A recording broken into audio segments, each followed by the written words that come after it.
আবুল বাশার সফিউল ইসলাম উনি হাদিস আসতে উনি বলছেন, কি বলছেন, উনি তো জান্নাতে ছিলেন, ওনাকে সৃষ্টি করে জান্নাতে রাখা হয়েছিল।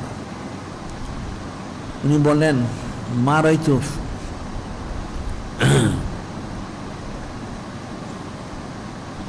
আমি ফিল জান্নাতে, মা রাইতু মাউদান, মা রাইতু মাউদান ফিল জান্নাতে, আমি দেখি নাই ব্যস্তের মধ্যে এমন কোনো জায়গা কি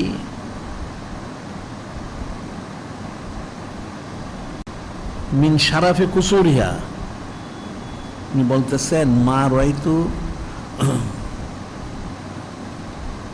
মাউদিয়ান ফিল জান্নাতে, আমি জান্নাতের কোনো স্থান দেখি নাই।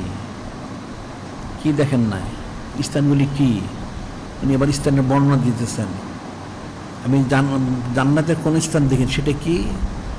I mean শারাফে কুসুরিহা। শারাফে কুসুরি অর্থ হলো বালাখানার উঁচু স্থান, সম্মানিত স্থান। মিন শারাফে কুসুরিহা সুদূরে হুরিয়া, এবং হুরদের সিনার মধ্যে। আতরাফে আনহারিহা, জান্নাতে বড় বড় নহর আছে, সে নহরের উঁচু উঁচু পাড় আছে, সে উঁচু পাড়ের মধ্যে।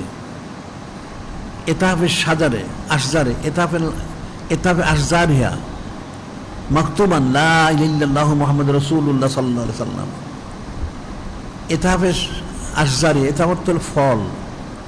জান্নাতের যত গাছ গাছরা আছে, তার যত ফল আছে, ফলাদি, যত ফল ফলাদি, সমস্ত ফলের মধ্যে আমি লিপিবদ্ধ দেখছি মাকতুবান এই কালেমা শরীফ লা ইলাহা ইল্লাল্লাহু মুহাম্মাদুর রাসূলুল্লাহ সাল্লাল্লাহু আলাইহি সাল্লাম।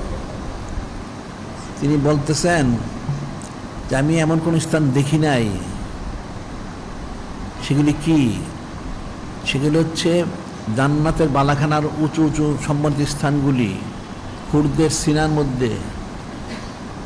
তারপর হচ্ছে বড় বড় যে নহরগুলি আছে, নহরের দুই পাড়ের মধ্যে, এবং গাছপালা যতগুলি, সমস্ত গাছের যত ফল ফলাদি আছে, প্রত্যেকটার মধ্যেই নূরে মুজাসসাম হাবিবুল্লাহ হুজুর পাক সাল্লাল্লাহু ওনার নাম বড় করেছেন। সুবহানাল্লাহ।